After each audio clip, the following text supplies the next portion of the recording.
Is working as the principal scientist in the division of germplasm evaluation, and he has immensely contributed in characterization and evaluation of vegetable crop germplasm for more than 20 years. He has developed the brinjal core collection on the basis of passport data and agromorphological characters, and has also identified promising germplasm of agronomic traits. 2 accessions of brinjal for bacterial wilt resistance, and 1 accession of tomato for high TSS, 2 cucumber genotypes for high carotenoid content, and paired female flower per node have been registered in his name. He has contributed in writing 2 minimal descriptors on vegetable crops and fruit crops, which have been published from NBPGR. He has also undertaken more than 15 explorations, mainly on vegetable crops, as well as special exploration missions in Narmada Dam and Odisha cyclone hit areas, and collected valuable germplasm accessions of crops. Sir has more than 5,000 samples of vegetable crop germplasm. He has supplied them to indenters across the NAR system for enhanced germplasm utilization, and is associated with the development of Ridge Gourd variety Pusa Nutan, which is a selection from indigenous collections which were made by him. He is associated with the World Bank funded project NATP on plant biodiversity, the ICR funded project on multi-location evaluation of germplasm, and at present he is associated with the CRP on agrobiodiversity. He is presently focusing on pre-breeding of brinjal and okra crops, and has initiated the characterization and evaluation of wild okra and brinjal germplasm for agronomic traits and biotic stresses. He has published more than 30 research papers in peer-reviewed journals, as well as has several book chapters to his credit. So we are very thankful to Sir for sparing the time for us, and I hand over the mic to Sir. Thank you, Dr. Ira, for introduction. Yesterday we have spent the whole day for practical on characterization and evaluation of plant genetic resources. Today I will be sharing the theoretical part. Okay, so theory is also very important, like practicals. Coming to PGR management, basically plant genetic resource management. So it starts with the collection of germplasm, augmentation of germplasm. Then you have to increase the seed. Then it can directly go to conservation, or after characterization and evaluation it can go to conservation. Then distribution is another main part. Then preservation in tissue culture or cryoform. Then enhancement, genetic enhancement is also an important activity in PGR. So, and we have to pursue all these goals, not only simply acquiring and storing the accessions. So, earlier the concept was collect and conserve, and it was told that it was conservation for posterity.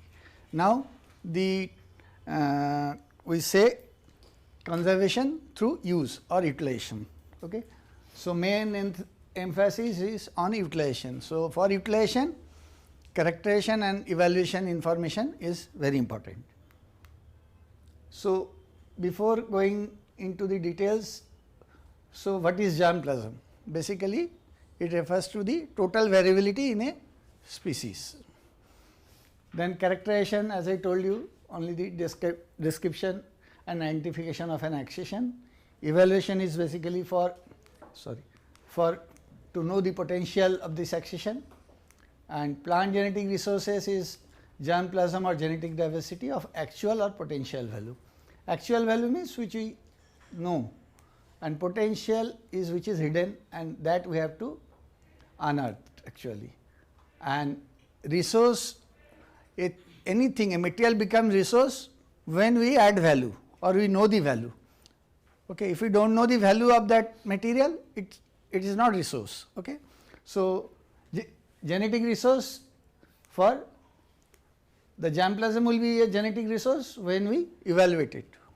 Okay. So, these are the basic definition for characterization, which we have already shared with you. The qualitative data are highly heritable traits, which are not influenced by the environments. Okay. Then preliminary evaluation is recording limited number of quantitative traits used by the breeders, and detailed detailed evaluation is assessment of the agronomic, biotic, abiotic and quality traits.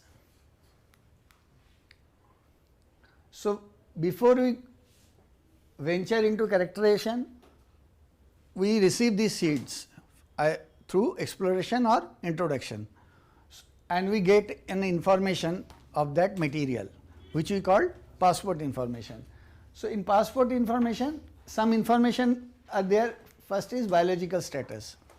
So, what you get, whether it is a cultivated, wild, semi-domesticated, that information is very important.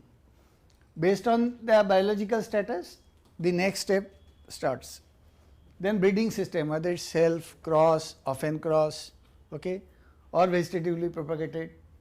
And the third one is the genetic structure and variability. So, whether it is homogeneous or heterozygous material, how much variability is there in that, that is important. Because if you get a material which is from temperate region, it cannot be grown in tropical region. Some crops, some accessions may require vernalization treatment, some may require treatment of plant growth regulators like wild species. Okay, there are dormancy, germination barrier is there. So, because when you receive seeds, the seed quantity is very less, it may be 10, 20, 30. So, the first precaution that we should not lose the seed. Okay.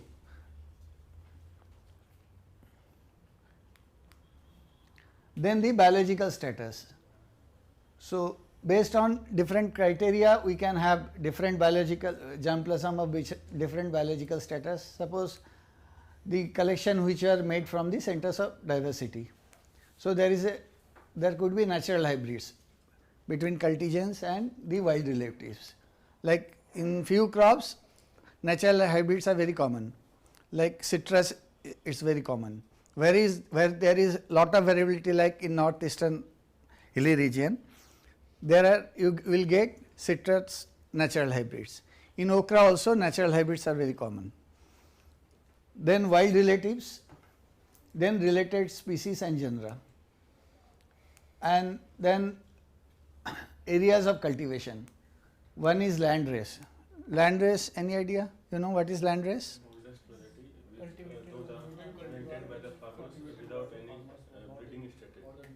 Okay.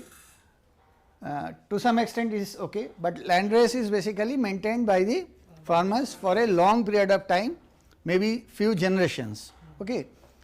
And landrace should have a name. Okay.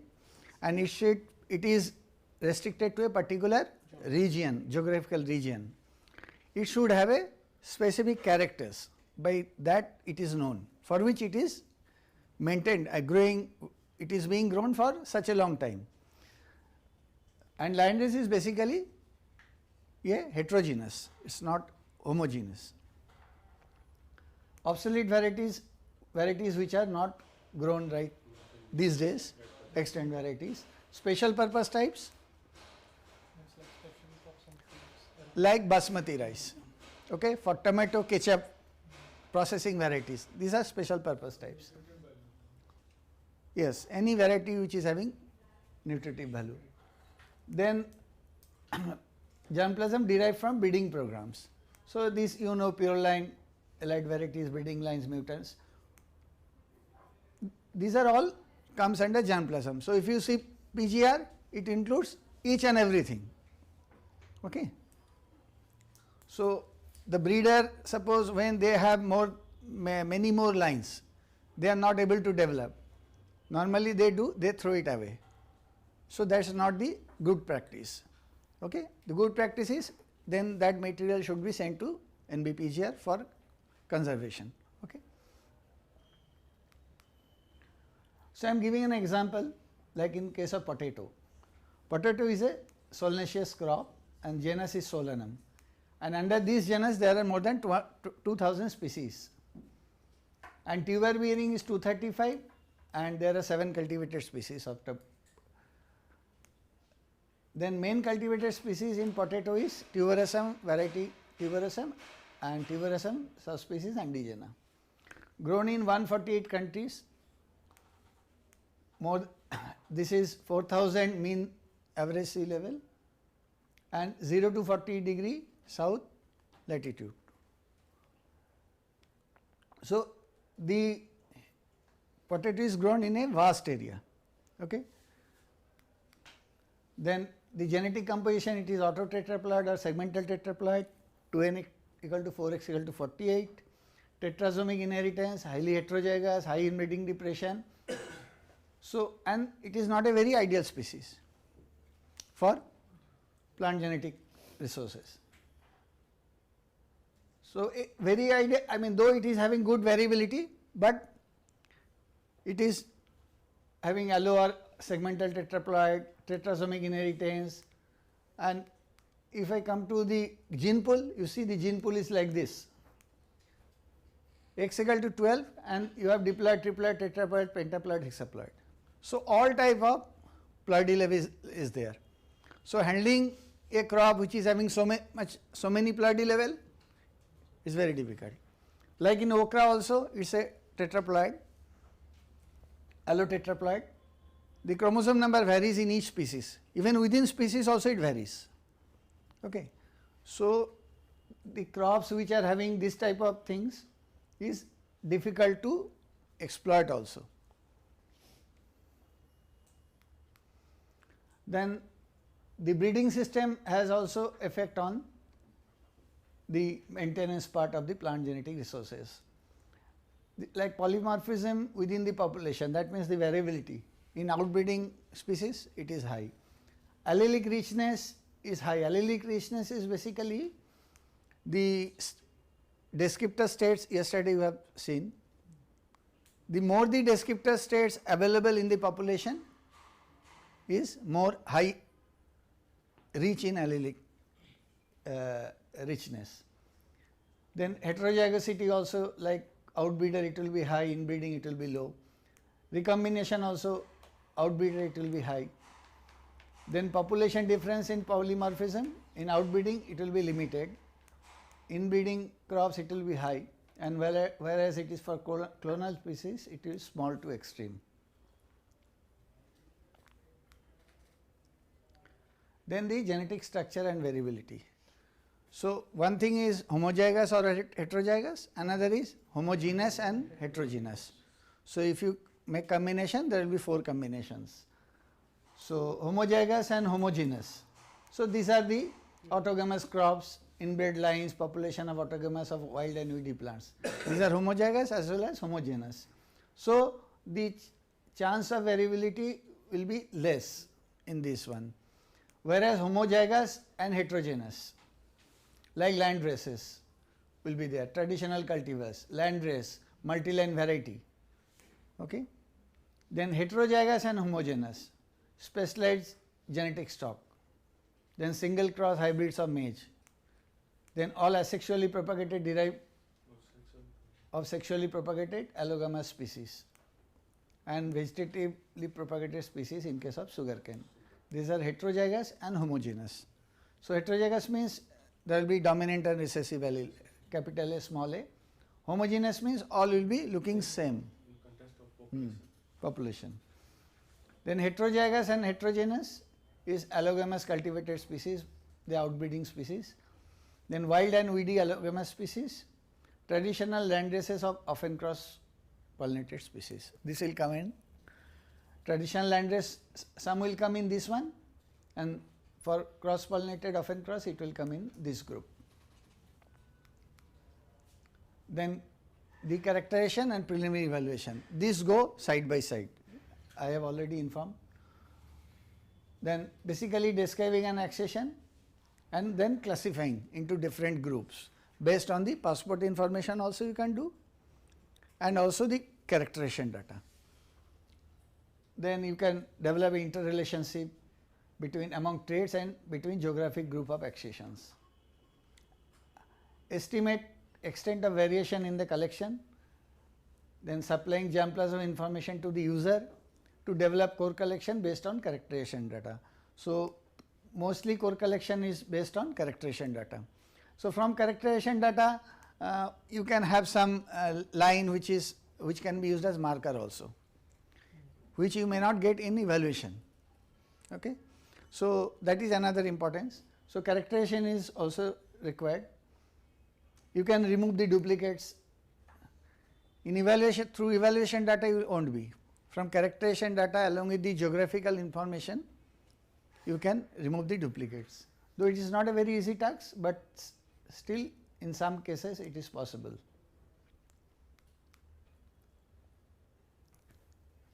So, principle of characterization, since we start with small sample and mostly done with the your seed increase part. So, genetic drift can occur, okay, and you may have to compromise with some thing and minimum change, and these are the characterization techniques: agromorphological, chemical or biochemical markers, or molecular techniques.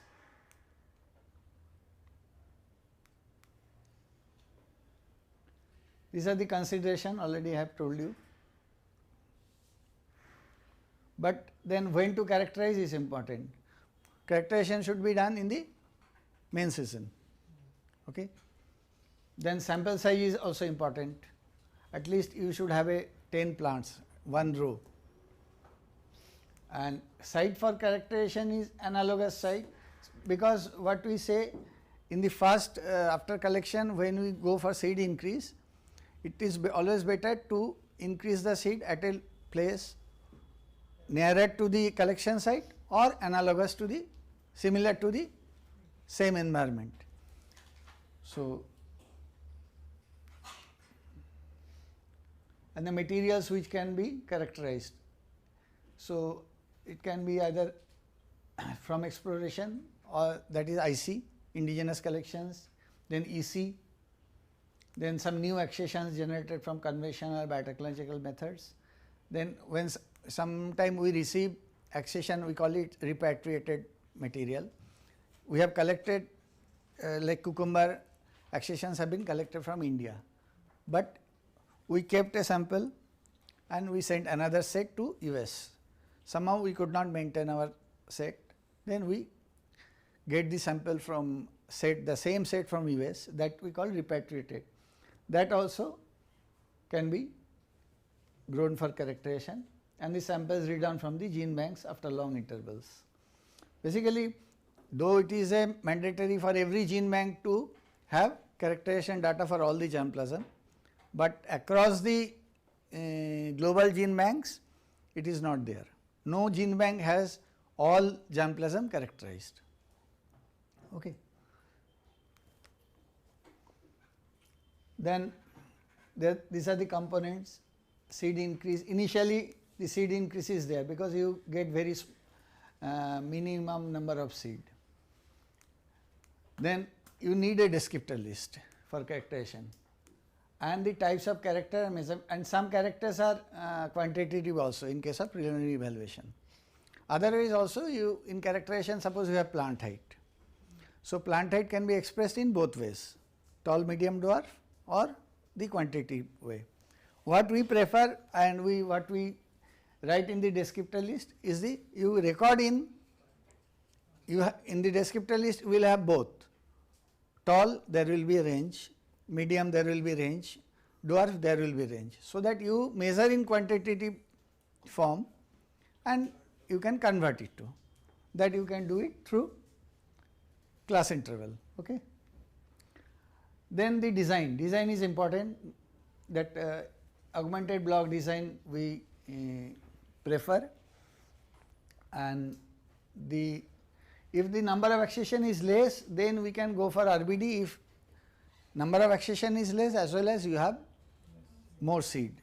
So, at least 2 replication we can go, otherwise augmented block design is the most important one. And augmented block design is basically checks are replicated and accessions are not replicated, and they are normally put in blocks, and we go for one row normally 3 to 5 meter depending upon the crops, and one has to and there should be checks, and in the ANOVA degrees of freedom, error degrees of freedom should be less than equal to 12. So, the number of blocks when you choose, you have to see there are how many checks, and accordingly you have to fix the number of blocks.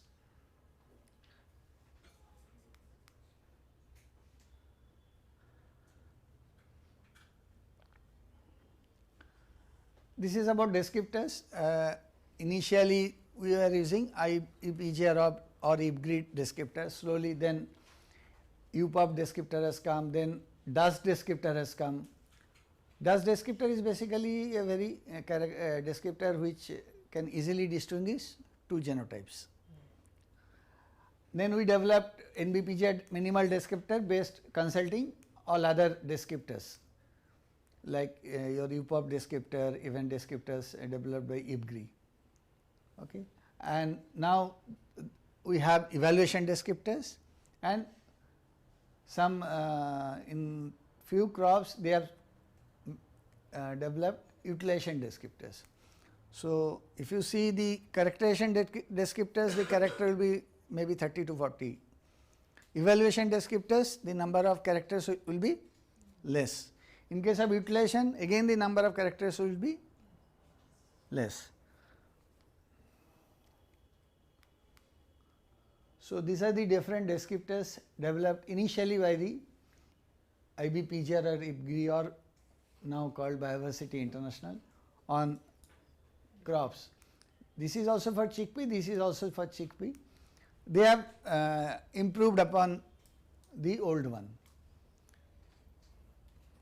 And then we have developed, after consulting all these descriptors, you see the quinoa is a very new crop in our country, but in other countries it is very much there. So, there is a descriptors by Biodiversity International.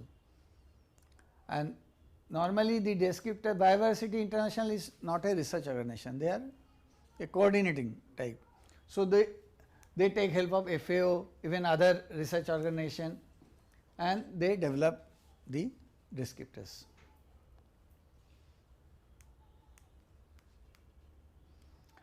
This is the descriptors which NBPGR has developed. This is the first one on agri-horticultural crops. Then we have developed on vegetable crops, fruit crops, medicinal and aromatic plants.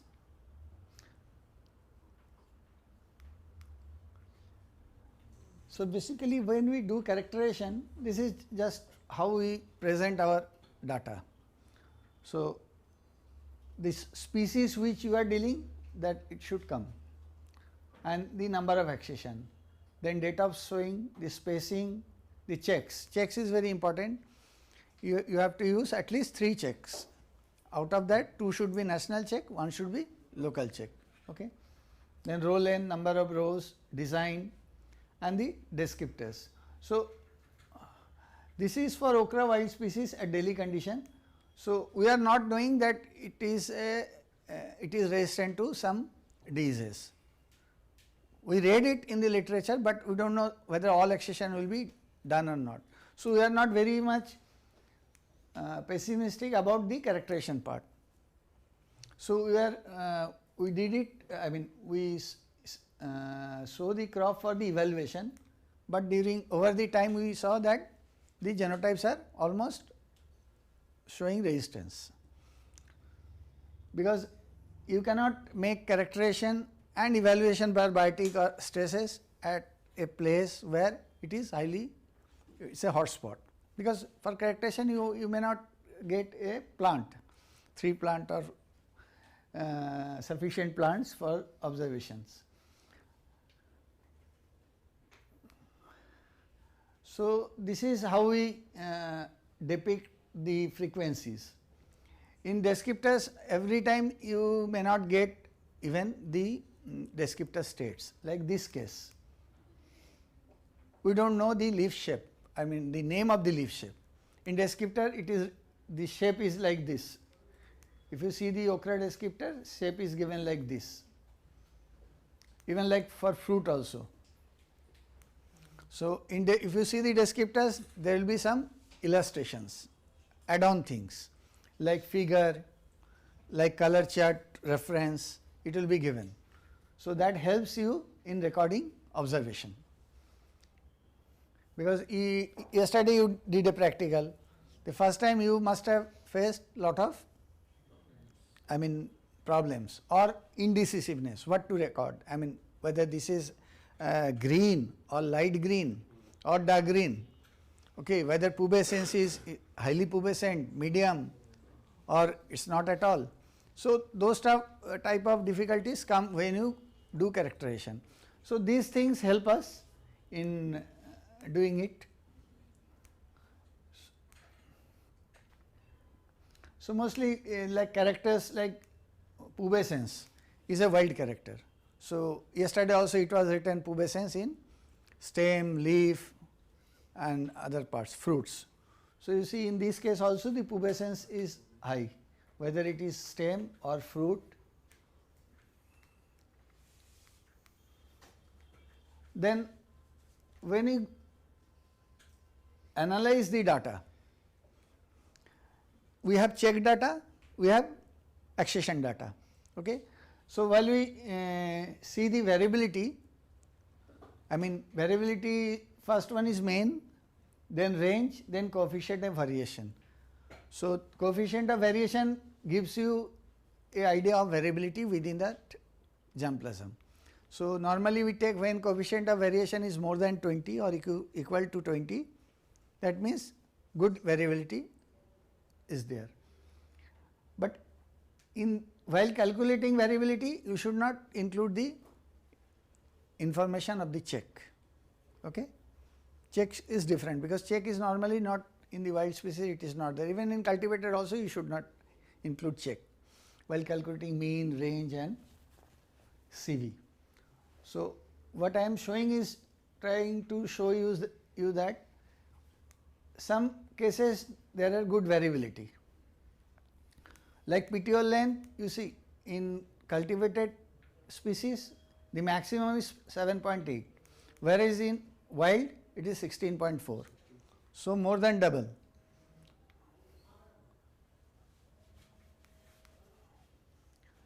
Like this in cultivated, for characterization of wild species, you have to consult other than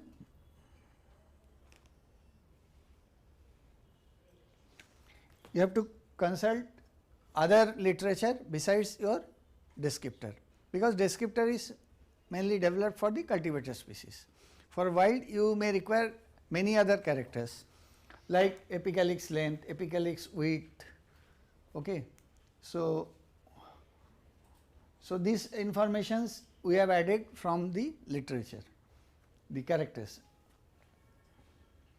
and you can see the apicalyx width is very small, the length is very small, whereas it is more, almost more than double. Likewise, few breeding characters like peduncle length, plant height, primary branches also we record, whereas some cases you see the plant height is 88 centimeter, maybe 1 meter in case of okra, but whereas in wild species it is almost 2 meter. Number of primary branches are very high.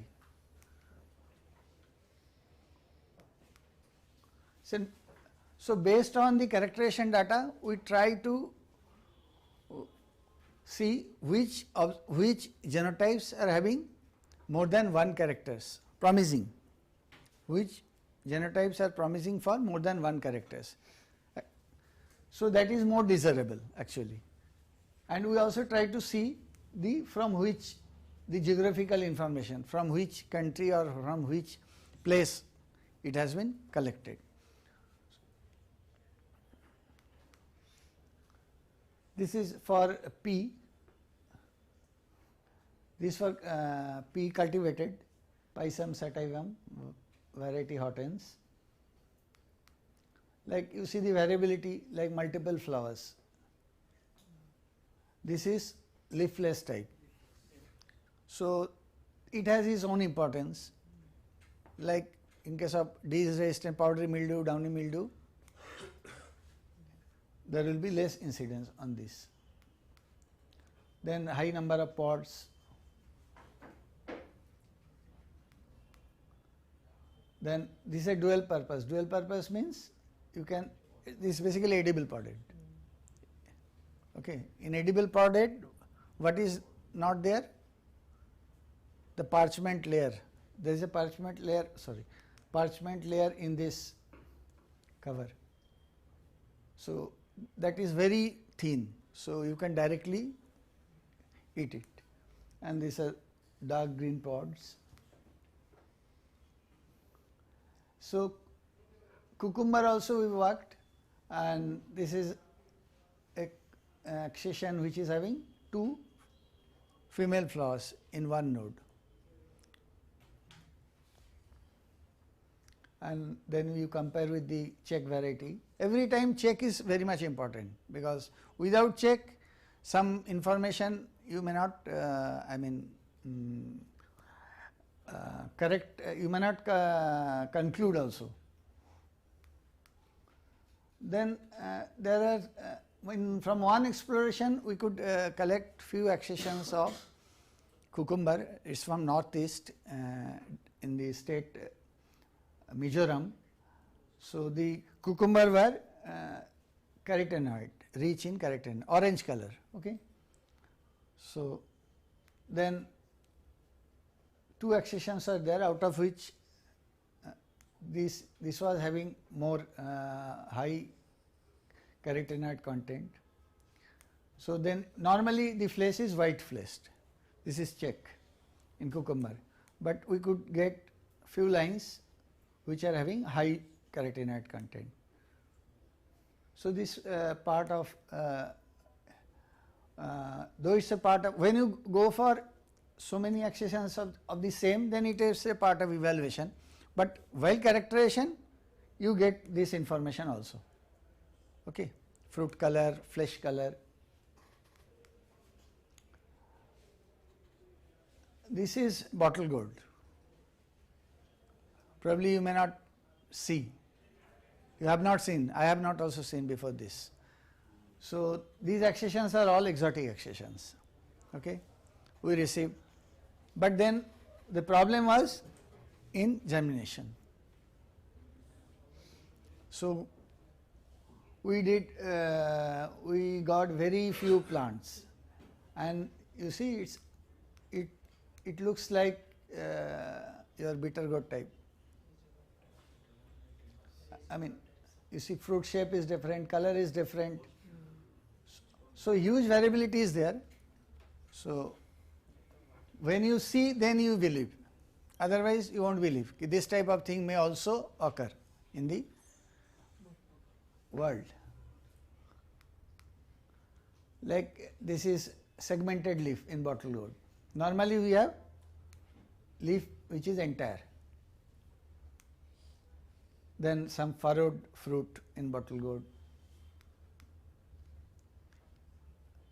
These are some superior accessions which you get while characterizations. Okay. Mostly you see the characters which we record, because we record few characters which are breeder driven. So these are almost all the traits, like early maturing also. Broom type silica in case of brassica, mustard. Then lentil protruded hilum. Then here lentil which is having high secondary branches. Then comes detailed evaluation. So while during characterization you may get some information for evaluation also. Okay. So that you have to note. So, and then you have to accumulate much more, many more accessions and go for evaluation. That is why it is written, it should be undertaken on germplasm which is characterized. And once it is characterized, you get enough, and the seed increase, you get enough quantity of planting material. Okay. And the germplasm accession should be grouped based on characterization data. Okay. So once you characterize, you know which is early maturing, which is medium, which is late. Okay. So that and this is a multidisciplinary approach is required in case of evaluation, and it should be taken in appropriate environment for expression of trait like biotic stress, abiotic stress. And after detailed evaluation can be done in either in single location, rather it should start with single location, then we go for multi-location. And multiple sites or multi-year, at least 4 environment, because will come in for registration we require 4 location data, 4 season data. So this should be accordingly done. Then these are the different types of evaluation: agronomic, biochemical or your chemical traits, then biotic, abiotic stress, and evaluation is also done for yield, okay, initial. Then you have to go for plot level and all that, but in agronomic part also you can include yield.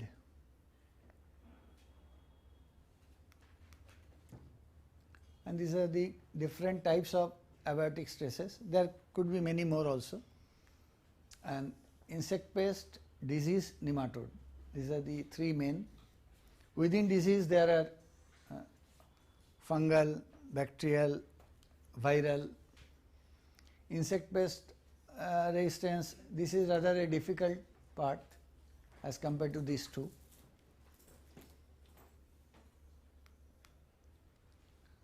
So agronomic evaluation is rather simple when you compare with other evaluation, okay. It is less cost involving. But for abiotic stress, biotic stress, quality parameters is more cost involving. For quality parameters you need lot of instruments. For abiotic stress you need some specialized structures, like this is Raynaud shelter.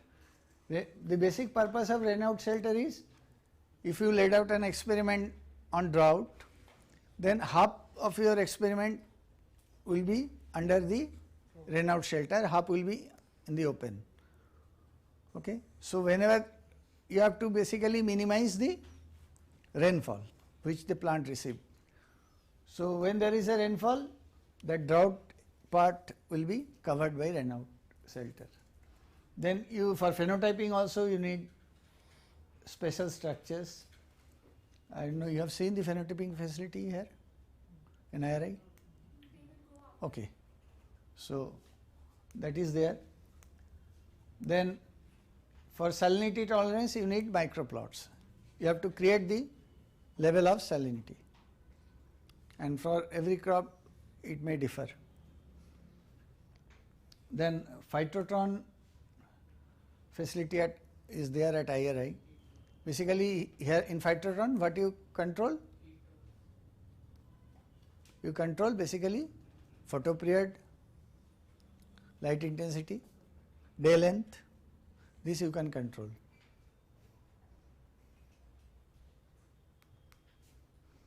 And these are the different instruments. Yesterday somebody was asking now on abiotic stress, which parameters we record.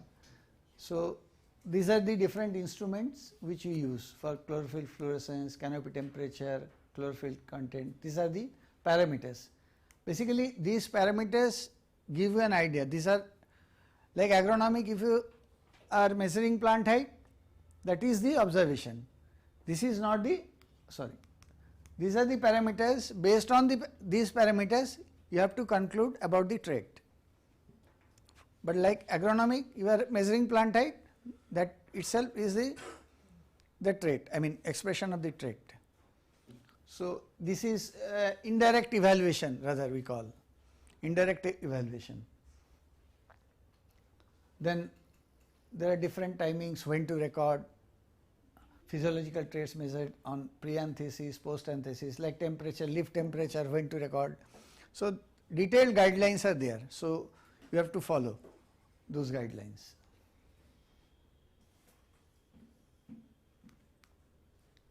Like this, as I told you, this is done under Raynaud shelter, and this is the way how we record the observation.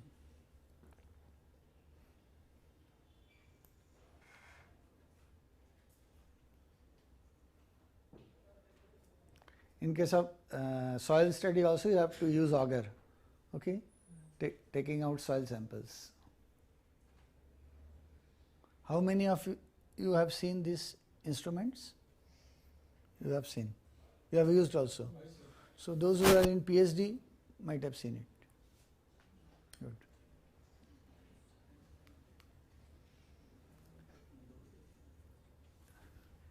Again, for abiotic stresses, this is screening of rice germplasm under drought, for drought under field condition and run-out shelter. This is run-out shelter, this is field condition. This is against terminal heat tolerance. You can see the color of the leaves. So there is some oxycoating is there in this leaf and this is not. So naturally this will, the leaf temperature will differ, even chlorophyll content will also differ. And what we do basically, we correlate these parameters with the yield. Okay. So a genotype which is having this whatever information on those characters, canopy temperature or all that, then we see how much yield that genotype is giving. So genotype which is having highest yield is called rather resistant to that trait. Then biotic stress. So biotic stress evaluation starts with preliminary evaluation, preliminary screening. Okay, preliminary screening means large number of germplasm, but it is done in natural condition in the field. Sorry. So it is done in large number of accession, but in the field, because you cannot accommodate all in the hotspot. But then from the preliminary screening you narrow down the number of accession, then you can go for artificial advanced evaluation under controlled condition in hotspots. So for these hotspots we have network with crop based institutes, because at Delhi or in our region station everywhere we cannot have hotspots for every disease. So we have collaboration with other institutes and we do this activity. Then like this is for your fungal pathogen, Fusarium wilt, and with this use this scale. I mean the scale is different for every biotic stresses. For pathogen, fungal pathogen it is different, for viral it is different.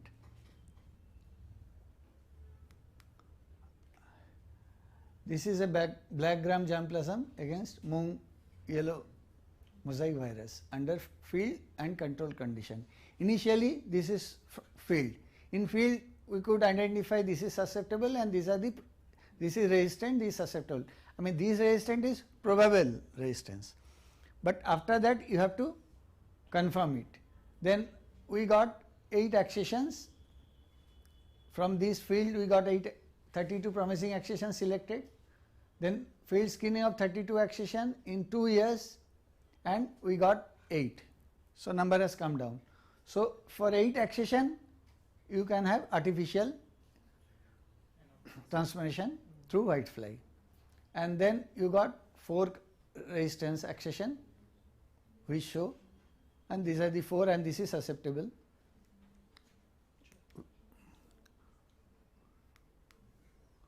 So this is for the viral diseases, ochra yellow vein mosaic virus. Yesterday we have told you. One is plant disease index. This is basically gives an information about the genotype. If there are 10 plants, 5 are you're infected, so it will be 50%. And then at the leaf level you have to see how much infection is there, and over a period of time at certain interval. So in that you can calculate the disease progress also, and from these observation you can calculate you will get severity grade. The next table I will show you. This is the severity grade, and then response value is there. So, you have to multiply these two, you get coefficient of infection, and then when you multiply coefficient of infection and PDI, the result gives you reaction. And then in Abel-Masters mass status, that what I have shown you, we grew it for evaluation since it was resistance, so we characterized it also. Then we could see many, these are almost same accession. These accession is resistant to whitefly as well as ochre yellow vein mosaic disease and ochre initial leaf curl disease. So, then even artificial screening has also been done, and even after that we have to go for Agrobacterium inoculation. And then the virus has been characterized, and because in viral diseases the virus mutation is very fast.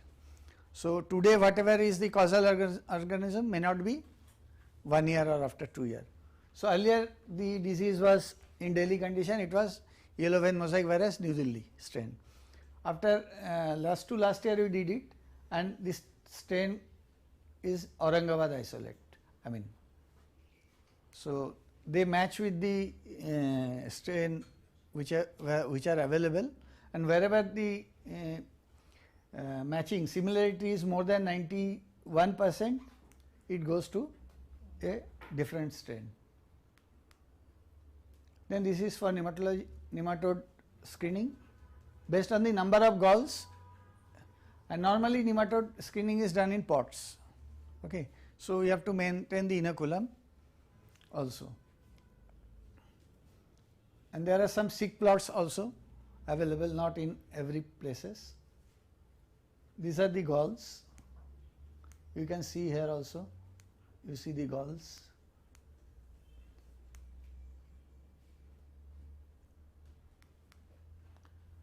Then these are the parameters for quality evaluation. For each crop the parameters differs.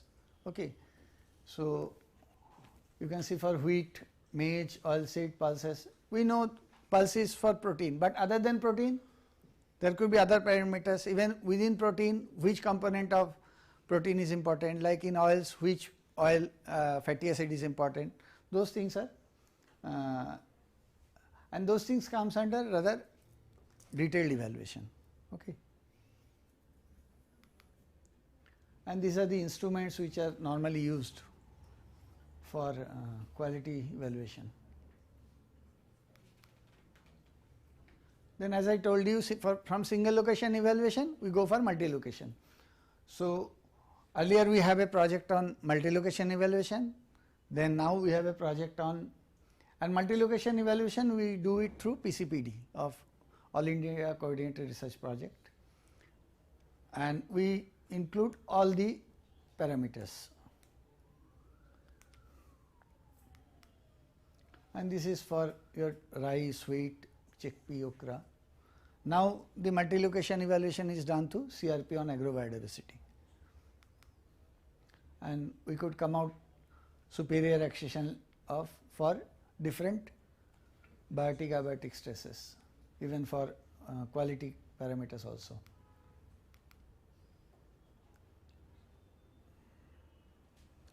So, after getting the superior accession, now our main aim is going towards trait discovery. Okay. Now, you got a resistant accession to any disease, but you do not know what is the inheritance part, how many genes govern that disease. Okay. So, breeder wants a very semi-finished material from us. So, earlier our aim, our work was something different. Now, we are focusing on this part, evaluation part. Okay. So, then we have molecular characterization. Other than that, DNA fingerprinting, gene discovery, trait specific germplasm that characters trait and its validation is also done. Then core collection, I have told you, it is basically a subset of the entire collection with minimum repetitiveness and maximum variability. And these are the different steps. First you have to, because for core collection the sample size may be 5 to 10%, okay, and you for a crop which is having many more accession like rice, okay, so you can go for one species. For an accession which is having less number of germplasm in cultivated one, you can include the wild also, okay. So these are the different steps. First you have to decide the size, then you have to group as per the geographical information, then you have to select the entries, how many entries and what entries. So suppose within 100 if you have to take 30, then which 30. So there are statistical methods to derive those things.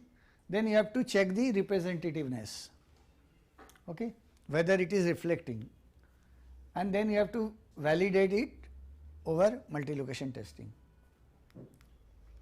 And these are the basically parameters which we record while developing the core set, as well as after developing the core set also we take allelic richness, allelic richness I have told. Evenness is basically how those states are distributed.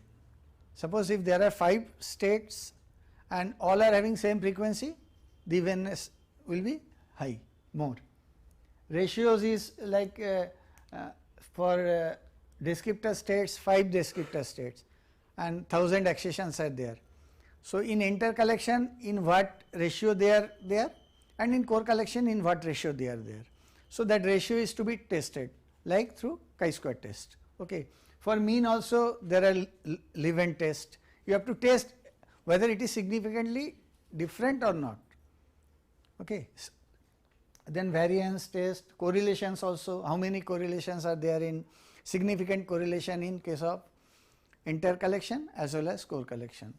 In case of PCA also, how many principal component analysis. So how basically how many PCs are there.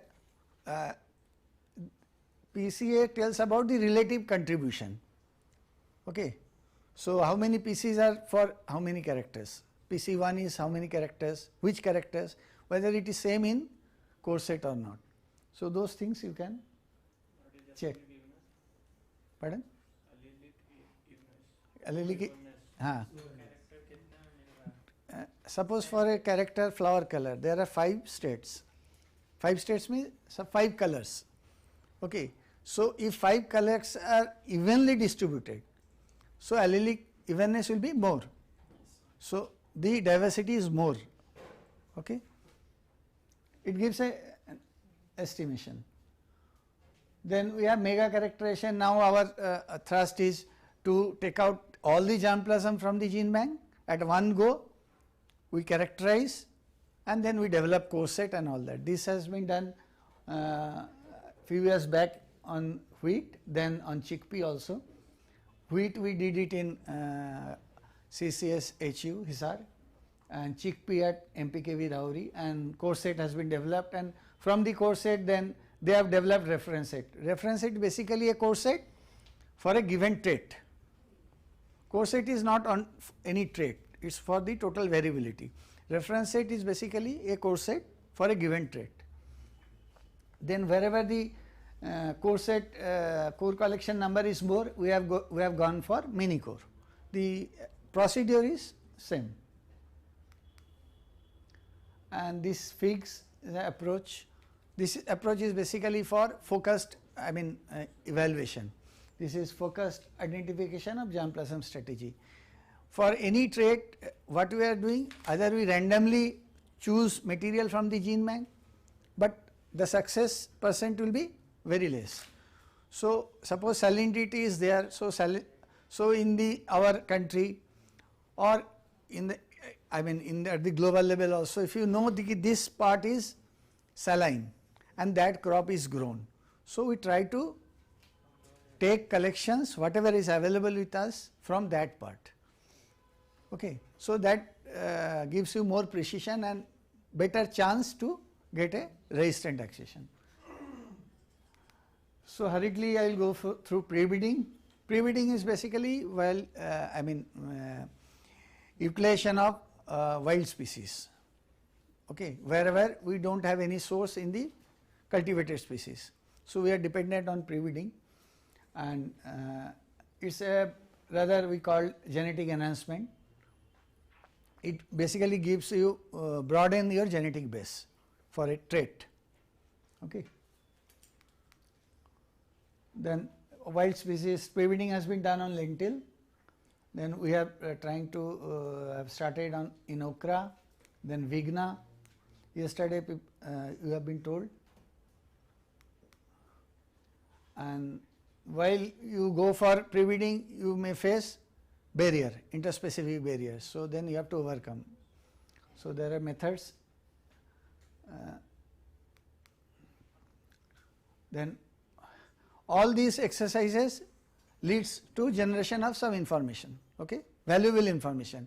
So those valuable information needs to be stored, okay. That is documentation of the information, because today what we are doing, if you do not store it, tomorrow it will be of no use. I mean, the literature, review of literature is basically the searching of information from the documents. So and another is whatever promising accession we found during our evaluation, we go for registration. It is not the registration task has been assigned to NBPGR, but anyone who is doing evaluation of germplasm or anything, if found any good material, can register register at NBPGR. 4 years data required, and you get a certificate like this, okay.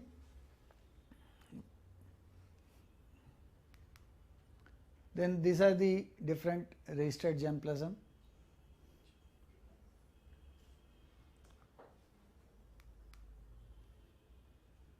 And for promoting utilization, we are doing germplasm field days.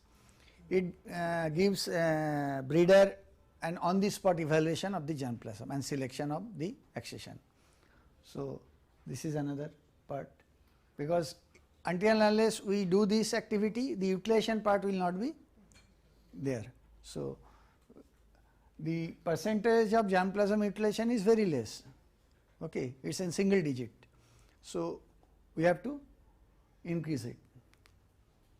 And these are the germplasm which people have mentioned in their report, that they have developed varieties or hybrids from the germplasm which we have supplied.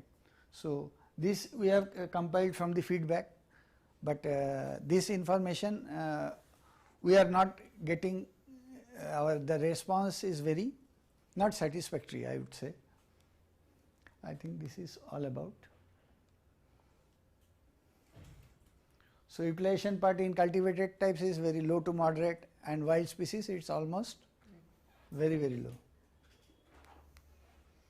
Then there are different issues. So I think that we have already discussed with you. Okay. Thank you.